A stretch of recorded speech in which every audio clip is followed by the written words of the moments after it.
안녕하세요. 저는 지방에 살고 있는 고등학교 미술교사입니다. 힘들었던 아홉수를 겪고 올해 30이 됐답니다. 별별 일이 많았던 제 아홉수 덕에 저는 지금의 평범한 일상이 너무나 감사해요. 저와 남편은 같은 미대 출신이었습니다. 캠퍼스 커플이었죠. 저희는 23살 때부터 만났어요. 28살에 결혼했고요.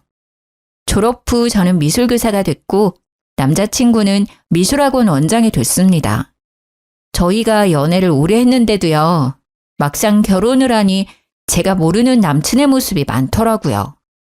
연애와 결혼은 완전히 다르다는 걸 느꼈습니다.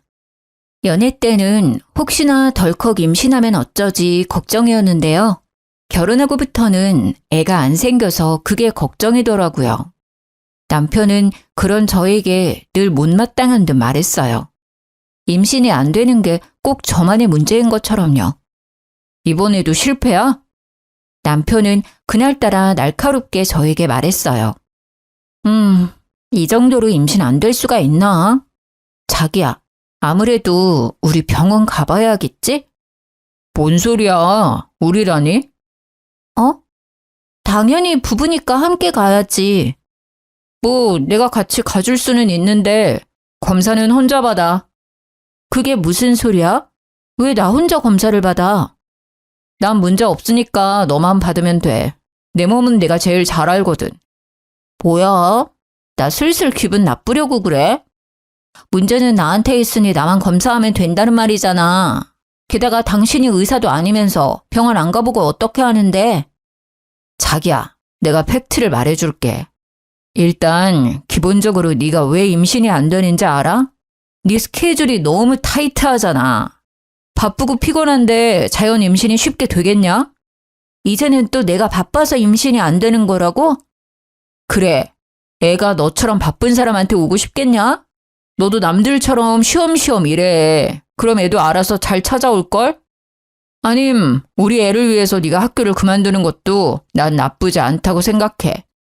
뭐 애 낳고 언제든지 내 옆에서 일할 수 있잖아.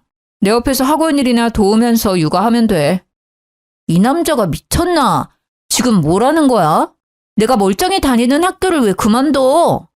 애 가지고 싶다며? 그러니까 네 말은 내가 학교를 그만둬야 임신이 된다는 거야?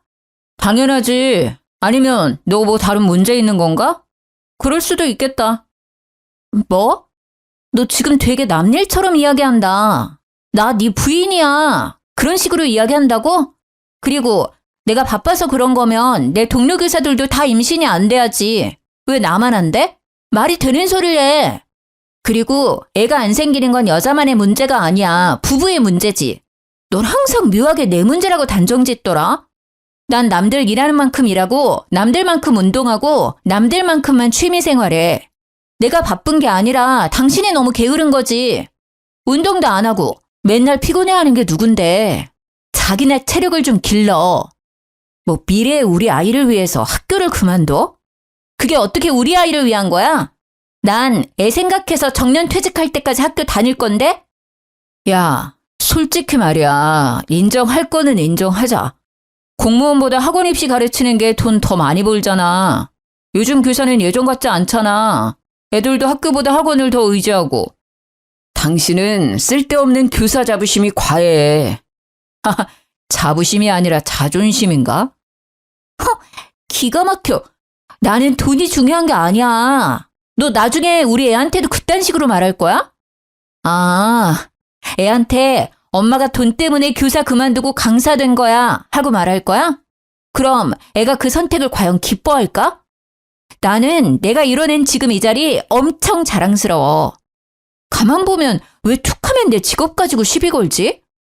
너도 한때 학교 선생 꿈꿨던 사람이잖아. 알 거 아니야. 자존심이 아니라 학교에서 애들 가르치는 일 되게 보람차다는 거. 그리고 난 지금 환경이 좋아. 게다가 이것저것 따지고 보면 휴가나 보너스, 연금, 당연히 교사지. 어떻게 학원 강사가 더 낫냐? 너 말하는 꼬라지 보니까 미래가 딱 보여. 나중에 애 태어나면 애기야, 엄마는 선생이고 아빠는 강사 나부랭이야. 이럴 거지? 아빠 무시하는 엄마를 얘가 참 좋아하겠다. 왜 그렇게 자꾸 비꼬는데? 너는 그냥 강사 아니고 원장이잖아. 그리고 강사가 뭐 어때서?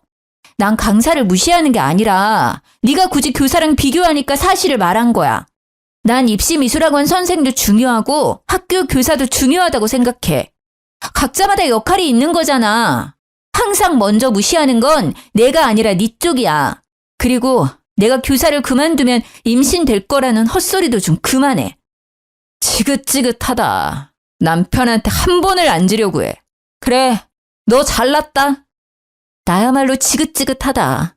너 말하는 거 들어보면 말이야. 임신에 대한 걱정을 하는 게 아니라 그냥 내가 교사인 게 마음에 안 드는 사람 같아.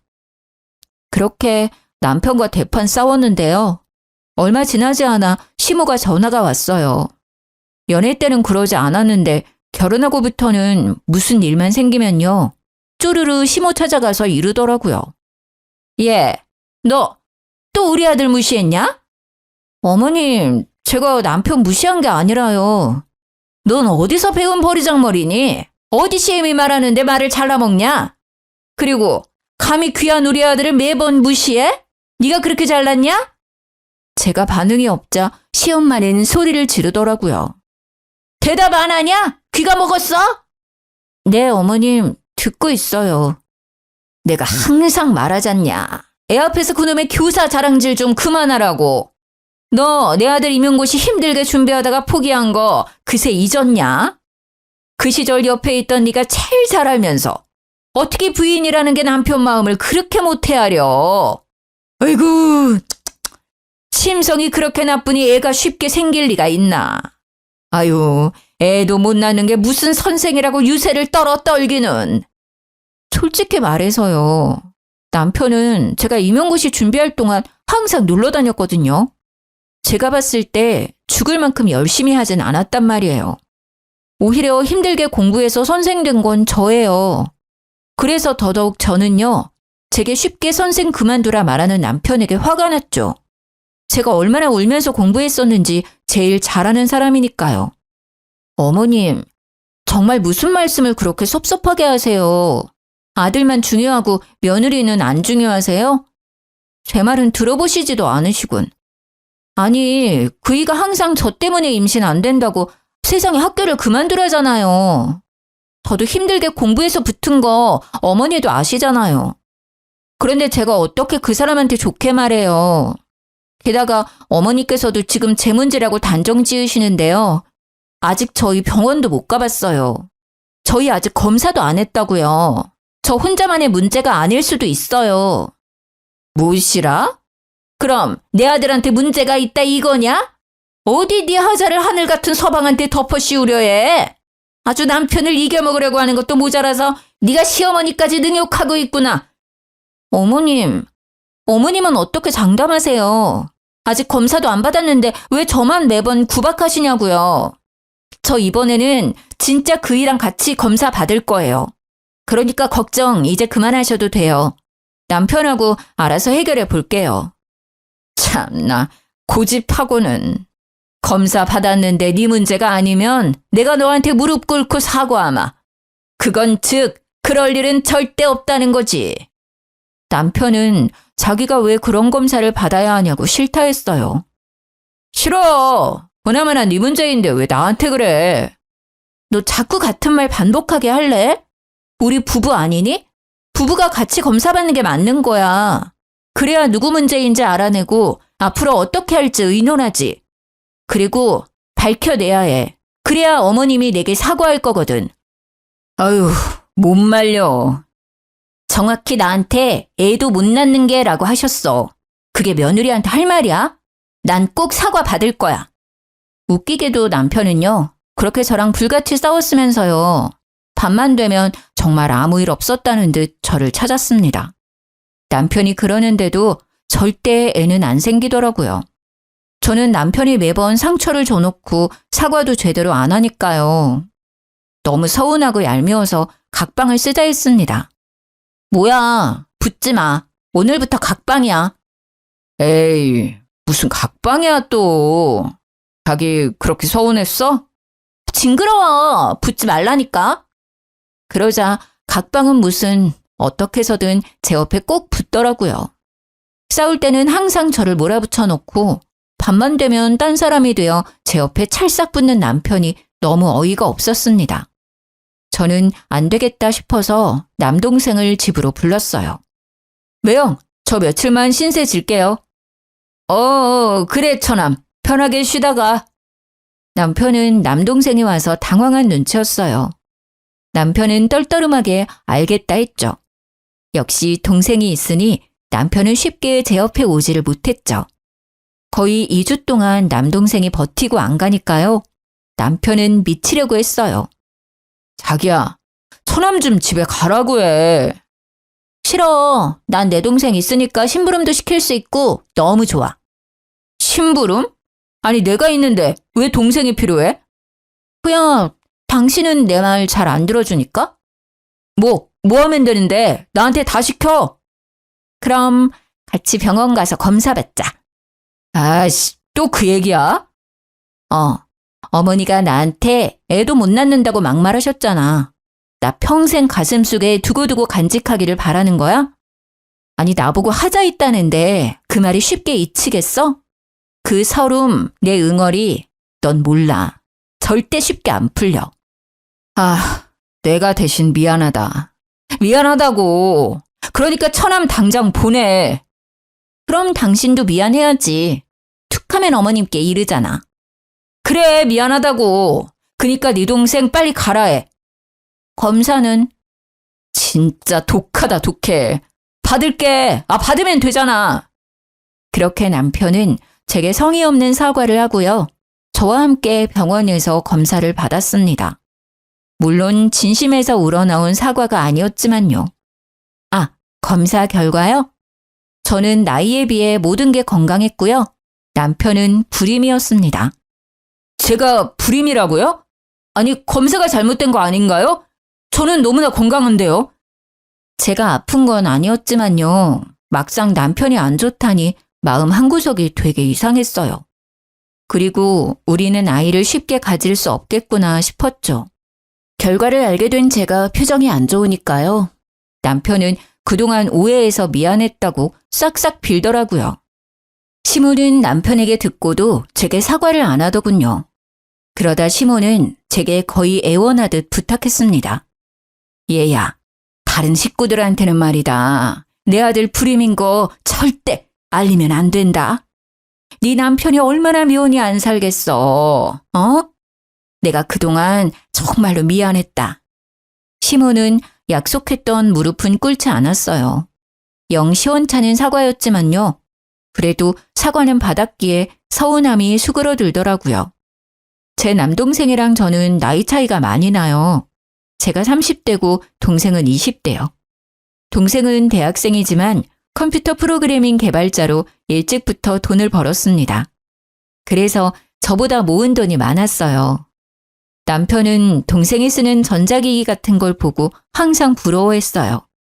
무선 헤드셋이나 노트북 같은 거요. 당연히 동생은 업무랑 관련된 거다 보니까 최고 사양인 것들만 썼죠. 그래서인지 남편은 툭 하면 말했어요. 저남 너무 경제 개념이 부족한 듯 싶어. 갑자기 무슨 소리야?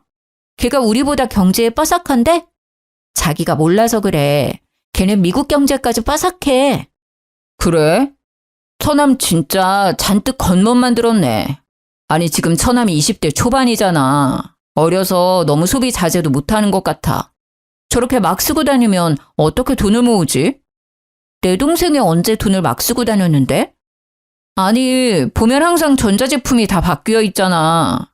자기는 둔해서 그런 거 몰랐지? 처남 스마트폰 또 바꿨던데? 내가 알기로는 노트북도 바꾼 지 얼마 안 됐을 텐데.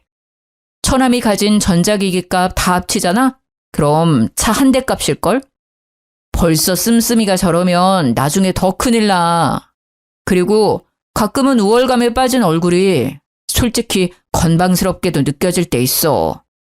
야, 말 가려가면서 해. 너 지금 내 앞에서 내 동생 험담하는 거야? 에이, 뭔 소리야. 험담이라니. 가족으로서 걱정돼서 말하는 거잖아. 진짜 이제는 한 가족이니까 말하는 거야. 남이었으면 이렇게 말도 안 해.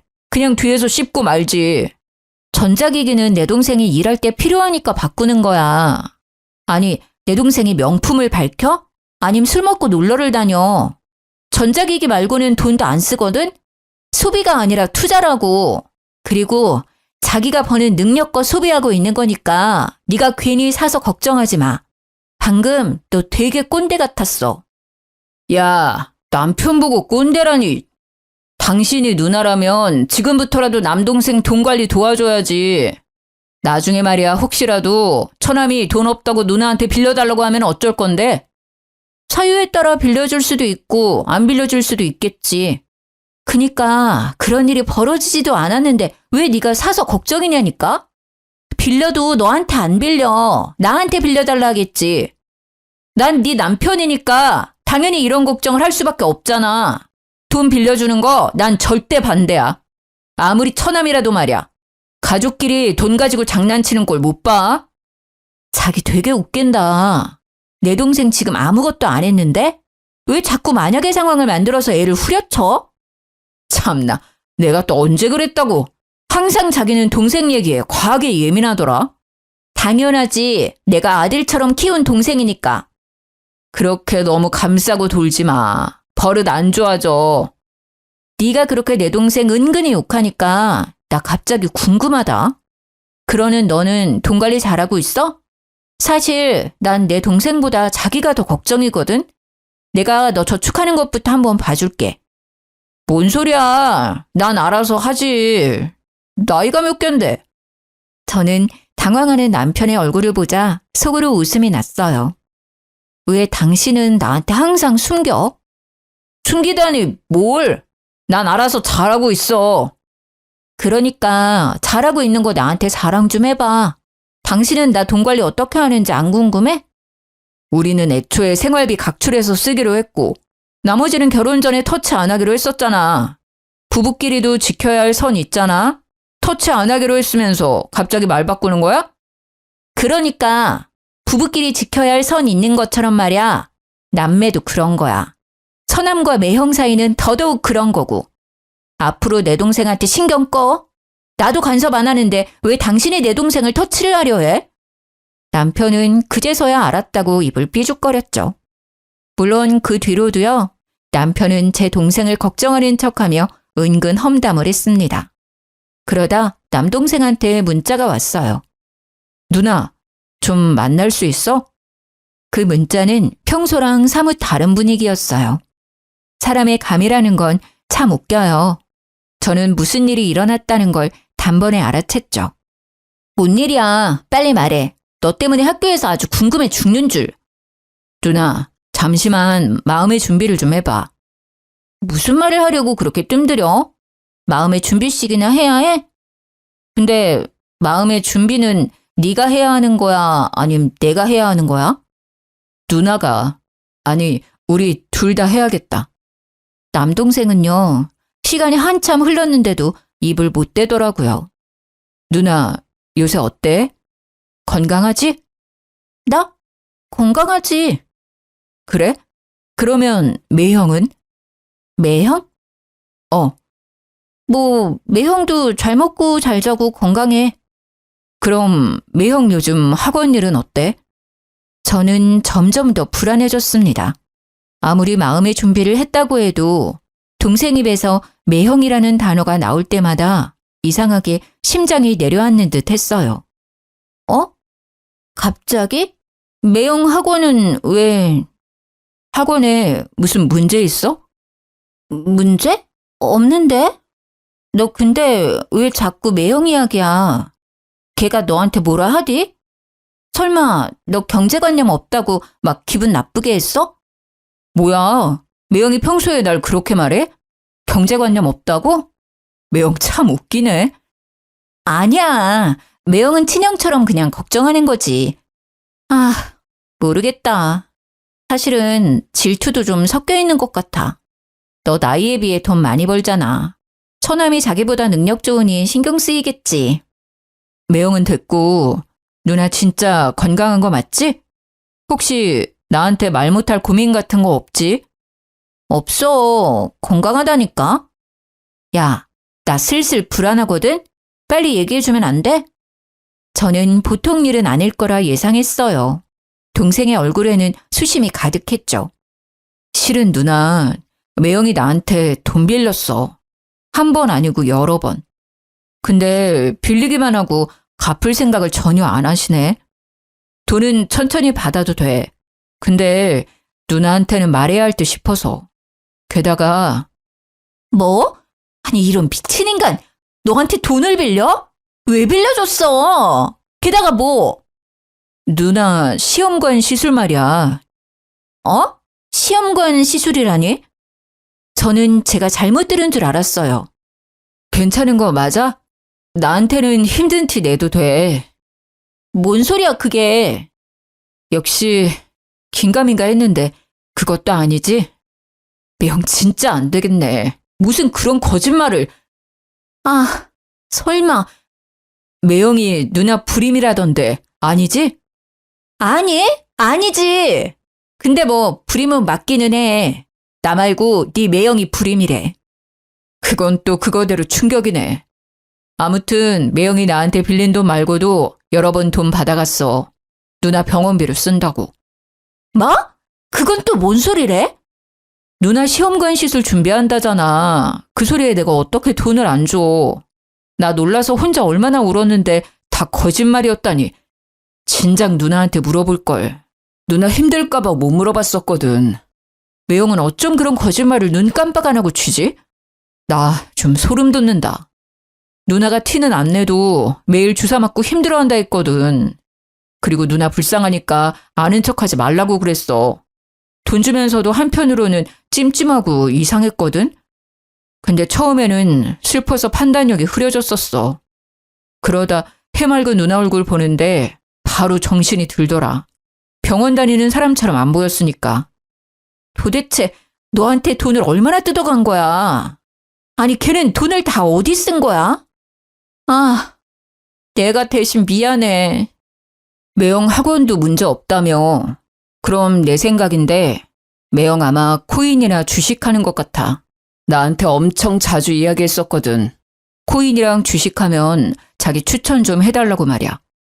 미안해. 진짜 미안해. 누나가 진짜 면목이 없다. 너네 매형, 아니 그놈이 이때까지 너한테 받아간 돈 얼마인지 말해줘. 누나가 당장 돈 보내줄게. 아니야. 누나가 왜? 주더라도 매형이 줘야지. 근데 사람이 무슨 거짓말을 해도 그런 거짓말을 하냐? 저는 동생에게 너무 미안했어요. 빌린 돈이 합치면요. 4천만 원이 훌쩍 넘더라고요. 저는 집에 가자마자 남편 따귀를 날렸습니다. 라면을 먹고 있던 남편은 자리에서 벌떡 일어났죠. 야, 너 드디어 돌았냐? 지금 내 뺨 날린 거야? 와, 밥 먹을 때는 개도 안 건드린다는데 너야말로 진짜 돌았구나. 너 무슨 생각으로 내 동생 돈 빌렸었어? 뭐? 돈을 빌리다니 무슨 돈? 남편은 당황해서 사례까지 들려놓고는 모르는 척 잡아뗐어요. 나 현이한테 다 듣고 왔으니까 숨길 생각 말고 빨리 풀어. 얼른! 그렇게 남편에게 따져 물으니 진짜 코인이랑 주식이 원인이었습니다. 저는 온몸이 바들바들 떨리기 시작했죠. 뭐가 어째? 너 진짜 미쳤지? 그래놓고 이때까지 내 동생 씀씀이를 운운한 거야? 감히 처남돈으로 장난질해? 그리고 뭐?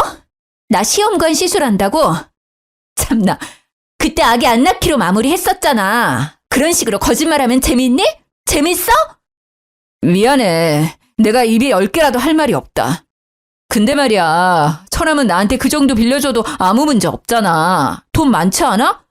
여유가 되니까 맨날 과소비하는 거잖아. 누나네 가족 좀 도와주면 덧나냐? 입이 10개라도 할 말이 없으면 다물어. 다물라고! 아니 이 인간이 아직 정신 못 차렸네. 너 당장 내 동생한테 빌린 돈 이자까지 쳐서 입금해.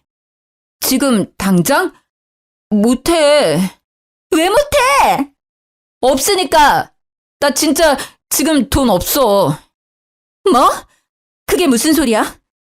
이미 남편의 수중에는 남은 돈이 없었습니다. 남편은 그동안 미술학원 하면서 모은 돈은 물론 젊을 때부터 알바하면서 모았던 돈을 다 쓴 상태였어요. 그것도 모자라서 어린 제 동생 돈까지 손댄 거였어요. 저는 남편이랑 더 이상 말할 것도 없이요. 당장 남편이 쓴 돈 받으러 시댁에 찾아갔습니다. 아버님, 어머님, 저 이 사람이랑 이혼하겠습니다. 너 갑자기 찾아와 그게 무슨 뚱딴지 같은 소리야? 어머님은 내 등짝을 찰싹 때리셨습니다. 아가, 일단 앉거라. 무슨 일인지 차근차근 말해보거라. 아버님은 상황은 모르셔도 먼저 저를 진정시켰어요. 아버님, 그게 이 사람이 글쎄요. 여보, 제발 내가 잘못했어. 내가 어떻게 해서든 다 해결할게. 제발 아버지한테는 말하지 말아줘. 남편은 쥐뿔도 해결할 능력 없으면서 시아버지한테 혼날까봐 무대포로 애원하더라고요. 저는 아랑곳하지 않고 시부한테 말했어요. 아버님, 저 임신이 너무 안 돼서요. 얼마 전에 남편이랑 병원 가서 검사 받았습니다. 불임이더라고요. 저 말고 남편이요. 근데 세상에 제 동생한테는 저 불임이라 속이고요. 돈까지 주기적으로 뜯어냈어요. 저 시험관 준비하는데 돈 좀 보태라고요. 나이 어린 처남한테 부끄러운 줄도 모르고요. 돈 빌린 거랑 병원비라고 속여간 돈들 합치면 4천만 원이 훌쩍 넘습니다. 어떻게 인간이 저러죠? 저 동생 보기 너무 창피하고요. 이 사람이랑 이혼할 겁니다. 신뢰가 다 무너져 버렸어요. 지금까지 모아둔 돈들도 전부 날렸대요. 저는 화가 나서 울부짖었죠. 시댁 식구들은 시모 빼고 다 놀랐어요. 알고 보니 시댁에서도 제가 불임인 줄 알고 있더라고요. 남편은 아버님께도 돈을 받아갔었나 봐요. 제가 불임으로 힘들어한다는 핑계로요.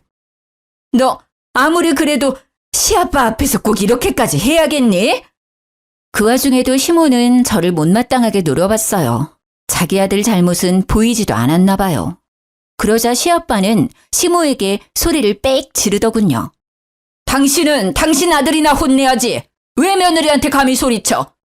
아들 잘못 키운 것도 미안해 죽겠는데 당신까지 이래야겠어? 너 이놈아, 네가 단단해도 돌았구나. 뭘 어디서 잘못 처먹었어? 호적 파이고 싶냐? 와이프 가지고 이것저것 잘도 장사질했구나. 심지어 아픈 건 너면서. 이 여편네야, 당신도 미쳤어? 애매라는 사람이 다 알고 있으면서 말이야. 어딜 감쌀 게 없어서 저딴 걸 감싸고 있어? 아버지, 제가 잘못했어요. 제발요. 한 번만 용서해 주세요. 저 다시는 안 그럴게요. 남편은 시부의 바짓가랑이를 잡고 싹싹 빌었어요. 시모 역시요. 아이고, 여보, 잘못했어요. 다시는 안 그럴게요. 한 번만 봐줘요, 예? 그때 시부는 갑자기 제 앞에 무릎을 꿇으셨죠. 아가, 본의 아니게 상처 줘서 미안하다. 제발 나를 봐서라도 한 번만, 이번 딱 한 번만 용서해주면 안 되겠니? 내 2번 다시는 이런 일 없도록 하마. 네 남편에게 한 번만 기회를 주면 안 되겠니? 어렸을 때부터 만났으니 네가 얘를 제일 잘 알지 않니? 어? 시부의 말을 듣고 연애 때부터 지금까지 세월이 짧게나마 제 눈앞을 지나가는 듯 했어요. 무조건 돈 받고 이혼할 거라 굳게 다짐했었는데요. 그렇게 시댁까지 찾아온 거였는데요. 순간 엄청 흔들렸죠. 제가 힘없이 주저앉아 우니까요. 남편도 이제야 정신을 차린 듯 울면서 사과하더라고요. 잘못했어. 여보, 다시는 안 그럴게. 내가 잠깐 뭐에 홀렸었나 봐. 저는 바보같이 남편에게 한 번 기회를 더 줬습니다. 동생 돈은요, 시부가 일부분 먼저 갚아주셨고요. 시부가 남편 미술학원 보증금을 해줬었는데요. 미술학원 문을 닫고 그 보증금으로 나머지 빌린 돈도 갚았습니다. 남편은 이미 학원 강사들 월급도 밀린 상태였더라고요. 그래서 시부는 고민도 없이 학원 접으라 하셨죠. 그렇게 모든 걸 원상복귀하고 남편이 이제는 철이 들지 않을까 기대했어요. 20대부터 자기가 일군 일터를 잃은 남편은요, 의외로 씩씩하게 잘 버텼어요. 시부는 남편에게 본인 식당에서 일 배우면서 돈의 소중함을 알라 하셨죠. 저는 내 집 남편이 엇나갈까봐 걱정했었는데요. 곧 배워서 식당 일도 잘하더라고요. 시부모님은 칼국수 장사를 하세요. 같은 자리에서 10년 이상 하셨거든요. 맛집이라 TV에도 여러 번 나왔었습니다. 원래는 엄청 작은 가게였는데 지금은 돈 많이 벌어서 땅도 사고요. 크게 확장하셨죠. 시부는 항상 밀가루 장사가 많이 남는다고 하셨었는데 그게 진짜 마진이 많이 남는 장사였나 봐요. 시부는 남편이 정신 차리면 가게와 땅을 물려주신다 하시더라고요. 남편은 잠자코 일 열심히 했는데 시모는 계속 불만이셨죠. 아니 여보, 아무리 그래도요. 미대까지 나온 애를 칼국수집에 둬야겠어요? 미대 나온 게 대수야? 새아가처럼 임용이라도 붙어서 선생이라도 됐으면 몰라. 사고나 치고. 에휴, 또 그 소리야. 됐어요. 내가 말을 말지. 시모는 그런 남편이 안쓰럽고 또 한편으로는 모든 일을 밝힌 제가 짜증났나 봐요. 남편이 학원 정리한 뒤로 언제나 저를 아니꼽게 쳐다봤죠. 그런데 저를 향한 시모의 그 미움은 저도 모르게 다른 곳으로 번지고 있었습니다. 진아, 엄마야. 엄마야? 핸드폰은 어쩌시고 무슨 번호야? 엄마, 울어요? 어디야? 병원에 있어. 병원이라니 어디 다치셨어요? 어느 병원이야? 빨리 말해요. 내가 당장 갈게. 엄마가 알려준 병원을 갔더니요. 엄마는 손등과 팔 부근에 화상을 입으신 상태였어요. 속상한 마음에 저는 그러면 안 되지만 엄마께 신경질을 내버렸죠. 조심 좀 하지 그랬어. 아니 뭐 하다가 이렇게 다친 거야. 엄마는 조용히 흐느끼셨어요. 처음에는 화상 때문에 놀라서 우시는 줄 알았는데요. 저는 엄마가 하는 말에 그만 얼어붙고 말았어요. 우리 딸, 못난 엄마 때문에 이혼하면 어째? 엄마가 미안해서 어째? 아, 지금 이 상황이 설마 나 때문에 벌어진 걸까 싶었죠. 아니나 다를까 제가 문제였어요. 아니, 정확히 말하자면 시댁이요. 저는 우시는 친정엄마를 겨우 진정시키고요. 마침내 진실을 알게 됐습니다. 그러니까 엄마, 우리 시부모 가게에서 일하다가 이렇게 다친 거라고? 엄마가 그 가게에서 왜 일해? 몇 달 전에 네 시엄마가 전화가 왔어. 너 불임이라고. 애도 못 낳는데 이혼시키고 싶다더라. 내가 죄송하다고 빌었지. 그랬더니 시험관 시술 준비하려면 돈이 많이 든다잖아. 근데 엄마가 돈이 있냐 뭐가 있어. 몸으로라도 그 빚 갚으려고 했지. 어떻게 하면 되냐고 여쭈니 가게 출근하라더라. 근데 엄마 생각보다 너무 힘들더라. 새벽부터 밤새 종일 일하고 칼국수 한 그릇만 먹으니 배도 엄청 고프고 서러웠어. 시아빠는 일주일에 3번 쉬거든요. 알고 보니 시모는요. 시부가 일 쉬는 날에 엄마를 불러서 일을 시킨 거예요. 무급으로 종일 일을 시켰다네요. 식사는 저녁에 칼국수 한 그릇 주고요. 엄마 말을 들어보니 남편이 가게로 온 뒤부터 엄마도 일을 시작했대요. 시모도 방관한 남편도 너무 화가 났습니다. 사돈, 설거지 좀 똑바로 해요. 네, 사돈 죄송해요. 사돈, 김치맛이 왜 이래? 누구 장사 망칠 일 있어요?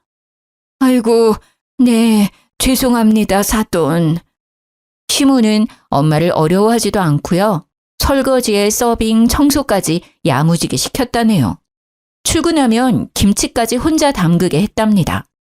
게다가 나중에는 호칭도 사돈이라고도 안 불렀대요. 그런 모욕감과 수치심을 견디면서까지 왜 친정엄마께서 바보같이 당했냐고요? 시모가 제가 불임이라 친정엄마를 속였으니까요. 게다가 남편도 그 거짓말을 거들었다네요. 장모님, 처남이 돈 사고를 쳐서요. 제가 수습했어요. 저 미술학원 접은 거요. 사실 처남 도와주다가 그렇게 됐습니다. 아이고 미안해서 어쩌나. 미안해. 내가 정말 미안해. 엄마는 또 아무것도 모르신 채로 남편에게 사죄했다네요. 그렇게 저와 이혼 안 하는 조건으로요. 엄마는 시댁 식당 일을 열심히 도왔던 겁니다. 사돈, 아니 시연엄마, 얼른 손님께 무릎 꿇어요. 하마터면 크게 다칠 뻔했잖아요. 이 뜨거운 걸 조심하지 않고. 정말 죄송합니다. 죽을 죄를 지었네요. 죄송합니다. 제가 눈이 잘 안 보이는 데다가 갑자기 빈혈기가 돌아서요. 조용히 하고 얼른 사과나 하세요. 아니요, 사장님, 저는 괜찮으니 그쯤 해주세요. 어머님, 괜찮으세요? 어머, 손 많이 다치신 것 같아요. 어떡해요? 병원에 빨리 가보세요. 시무가 난리치자 오히려 손님이 엄마 걱정을 더 해주셨대요. 아니 진짜 딸내미는 둬서 뭐해요? 아니 선생이면 뭐해? 애꾸는 엄마 눈도 안 고쳐주고 남의 장사 다 말아먹을 일 있나? 저희 친정 엄마께서는요. 후천적인 이유로 한쪽 시력을 잃으신 상태거든요. 그래서 가끔 중심 잃을 때가 있으세요. 때문에 식당이라는 건 매우 위험합니다. 남편도 당연히 그 사실을 알고 있었고요. 안 그래도 엄마는 눈이 불편한데 하루 종일 굶기고 일을 시키니 빈혈까지 생겨서 사고가 난 거예요. 서빙하다가 그만 중심을 잃어버린 거죠. 그러면서도 엄마는 손님한테 피해갈까 봐요. 그대로 자기 품에 칼국수를 부은 거예요. 엄마 손은 뜨겁게 타들어가는데 시모라는 사람은 손님 앞에서 무릎 꿇게 하고요. 애꾸눈이라고 모욕감을 준 거였죠. 게다가 전화랑 가방도 못 챙긴 엄마한테 한 말이 가관이었어요. 내일 일하려면 버스 타고 얼른 병원 가요. 시모는 조금도 친정엄마를 걱정해주지 않았어요. 택시는커녕 버스 타고 가라고 얼굴에 1,000원짜리 한 장을 던져줬다고 합니다. 요새 1,000원으로는 버스도 못 타잖아요. 엄마는 다시 가게에 들어갈 수도 없어서요. 근처 병원을 찾다가요. 물어서 병원을 찾아갔대요. 그렇게 화상 입은 상태로 1시간 정도 헤맸다더라고요. 그 와중에도 저랑 제 동생 생각에 세상이 무너진 마음이셨대요. 저는 물상식한 시무와 모든 걸 방관한 남편에게 참을 수 없는 분노를 느꼈습니다. 저는 엄청 큰 보온병에요. 물을 가득 담아서 시부모 가게에 찾아갔습니다. 보온병을 들고서는 소리를 고래고래 질렀죠. 당신들 오늘 다 죽는 거야! 그러자 주방에서 시모와 남편이 뛰어나왔어요. 시부는 카운터에 서서 왜 그러냐고 저를 말리셨죠. 저는 아랑곳하지 않고 보온병 뚜껑을 열어서 시모와 남편에게 뿌리려고 다가갔어요. 그러자 시모랑 남편은 놀라서는 잘못했다고 무릎 꿇고 빌었습니다. 아, 잘못한 건 알아? 감히 우리 엄마한테 그따위 취급을 해? 어떻게 인간이 그래? 얘야, 무슨 일이냐? 부디 진정하고 말해보렴. 무슨 일이냐고요? 아버님, 기가 막혀서 도저히 제 입으로는 말 못하겠네요. 그때 이혼했었어야 해요. 이 미친 인간들이 제 친정엄마께 어떻게 한 줄 아세요? 야, 네가 직접 말해. 니들이 직접 말하라고. 내가 왜 왔는지 잘 알 거 아냐? 시모와 남편은 쭈뼛거리며 이때까지 있었던 일을 말했죠. 시부도 충격을 받았는지 잠시 휘청이셨습니다. 어머니, 아니 아줌마, 우리 엄마한테 애꾸눈이라 한 건 왜 빼요? 화상 입었는데 병원 가라고 얼굴에 1,000원 던졌다며. 온종일 일 시켜놓고는 일당으로 칼국수 한 그릇 줬다며. 내가 우스워? 우리 집이 그렇게 우스워? 니들이 뭐가 그렇게 잘났길래 우리 엄마 가슴에 상처를 줘? 저는 보온병을 열어서 남편이랑 시모에게 그대로 콸콸 부었습니다.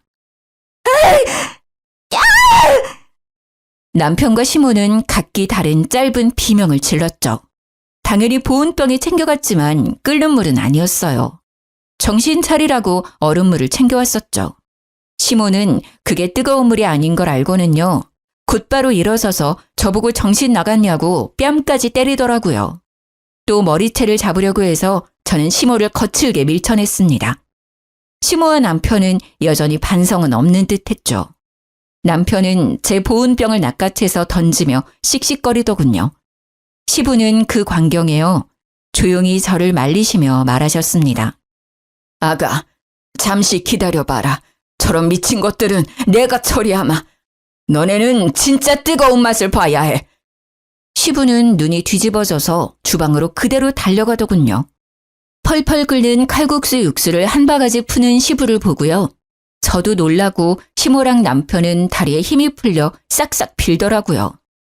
저는 진짜 뜨거운 물을 못 부어도 시부는 진짜 할 것 같았어요. 예상치 못한 상황에 당황한 저는 도리어 시부의 팔을 잡고 말렸습니다. 덜덜 떨던 남편과 시모는요, 바닥에 납작 엎드려 제게 사과하더군요. 시부는 자기가 어떻게 하면 좋겠냐고 면목이 없다 하셨어요. 저는 이제는 정말 이혼하고 싶다고 울어버렸죠. 그리고 친정엄마께 지금 이 모습에 배로 사과하라 했어요. 진심을 다해서요. 그리고 화상 치료 비용도 달라 했고요. 엄마 화상 입으신 것도 치료가 늦어져 흉터 오랫동안 남을 것 같았거든요. 그렇게 시모와 남편은 혹시라도 그날 정말 시부한테 죽을까 봐요. 제 친정엄마께 달려가 눈물 콧물 쏟으며 싹싹 빌었어요. 물론 엄마가 놀라실까 봐 시부랑 저도 함께 찾아갔습니다. 장모님, 아니 어머니, 제가 죽을 죄를 지었어요. 엄마가 그렇게 하실 때 저라도 말렸어야 했는데요. 제가 정말 잘못했습니다. 근데 저 진짜 이 사람 사랑해요. 이혼하기 싫어요. 말려주시면 안 될까요? 네? 어머니, 예전에 저 진짜 예뻐하셨잖아요. 네? 예정을 생각해서라도요. 저 사람 좀 설득해 주세요. 남편과 시모의 눈물이 가증스러운 악어의 눈물처럼 보여서 저는 속이 내내 울렁거렸답니다. 사돈, 부족한 제 아들 한 번만 봐주셔요. 제가 앞으로 여왕처럼 우리 새애기랑 안싸돈 모실게요. 저희 모자에게 한 번만 기회를 주시면 안 될까요? 이렇게 부탁하고 또 부탁합니다. 평생 죄 갚고 살겠습니다. 이렇게 이혼하면 얘 사람 굿이라고 못 삽니다. 엄마는 속도 없으신지요. 괜찮다고 일어나라 하셨어요. 하지만 사과는 받지 않으셨죠. 잘 알겠습니다. 하지만 사과는 못 받겠네요. 저는 제 딸이 행복했으면 좋겠습니다. 지난 몇 개월간 사돈어른 가게에서 일하면서 느낀 건데요. 제 딸은 그런 집에서 절대 행복할 수 없을 것 같습니다. 그러니 제 딸을 그만 놓아주세요. 자네도 내 딸 이제 보내주게. 원래 각자가 살던 삶으로 돌아갔으만 해. 그리고 잠자코 지켜보던 시부는요. 엄마 손등을 이제야 발견하셨는지 너무 죄송하다고 울먹이며 사죄하셨죠. 시부의 사과만이 진심으로 느껴졌어요. 아무것도 가진 게 없는 남편 대신 시부가 치료비도 대신 보내주셨어요. 엄마와 제 동생, 그리고 제가 그동안 피해 입은 것도 미안하다고 다시 한번 남편과 시모 대신 사죄하셨고요. 그래서 시부에게 위자료로 5천만 원은 받았습니다. 시부는 그 뒤로도 남편과 시모가 소름 끼친다며 가게에서 쫓아냈어요. 대신 다른 친척분들과 같이 칼국수집 운영하고 계세요. 시부는 저보고 전 남편과 전 시모는 이제 가게에 없다며 언제든 편하게 먹으러 오라더라고요. 저희 가족에게 그 집 칼국수 평생 무료 이용권도 주셨어요. 물론 저희 가족은 그쪽 근처 갈릴 생각도 없지만요. 들어보니 시부도 시모랑 이혼 준비 중이었습니다. 시모는 그 이후로 제가 본인 가정 풍비박산 냈다고요. 우리 학교까지 찾아와서 난동 부렸어요. 야, 이거사. 너 따위가 우리 집에 굴러 들어와서 다 망했어. 네 인생은 뭐 계속 탄탄대로 굴러가게 내가 냅둘 것 같아? 천만에 내가 너 지옥 끝까지 따라간다. 지옥은 혼자서 가세요. 아니면 아드님 손잡고 사이좋게 가시던가요. 아니, 근데 아직까지 이게 정신을 못 차렸네.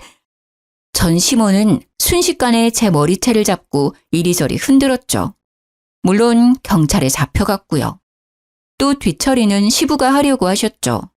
저는 시부한테 그러지 마시라 했어요. 이제 더 이상 죄책감 갖지 마시라고요. 시모한테만 죄를 묻겠다고요.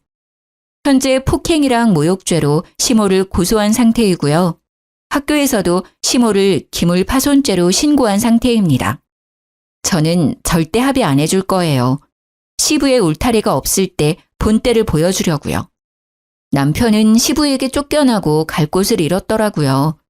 미술학원 원장 출신이기는 하지만요. 입시 미술학원 강사로도 취직이 안 되고 있대요. 동네가 워낙 좁고 유명한 칼국수집 아들이다 보니까 남편에 대한 소문도 금방 났거든요. 돈 없어서 강사들 월급 밀린 부분도 말이죠. 아무래도 문제가 많은 사람인 걸 알았으니까 아이들이 다니는 미술학원에 고용하기는 다들 꺼려했나 봐요. 제일 최근에 들은 바로는 편의점 알바를 하고 있대요. 둘 다 제가 생각한 것보다 약한 벌을 받고 있지만 속은 시원했어요. 그리고 전 남편이 또 제 소문을 말도 안 되게 낼지 모르니 특단의 조치를 취했죠. 대놓고는 아니지만 슬쩍 대학 동기들에게 남편이 불임이었다고 흘렸어요. 시모가 제 학교에 와서 난동부려 조금은 창피하지만 학교도 어차피 내년이면 곧 옮기기 때문에 상관없어요. 내년에는 이 동네를 벗어나서 새로운 곳에서 새 출발할 거예요. 지금 돌이켜 생각해보니까요. 하늘에서 일부러 제게 아이를 보내지 않았던 건가 싶네요. 남편에게서 빨리 도망칠 수 있도록 말이에요. 연애를 오래 했다고 해서 진짜 그 사람의 전부를 알 수는 없나 봐요. 그 시간들이 너무 아깝지만 비싼 값 치르고 인생 경험했다고 생각하려고요. 긴 사연 들어주셔서 감사합니다.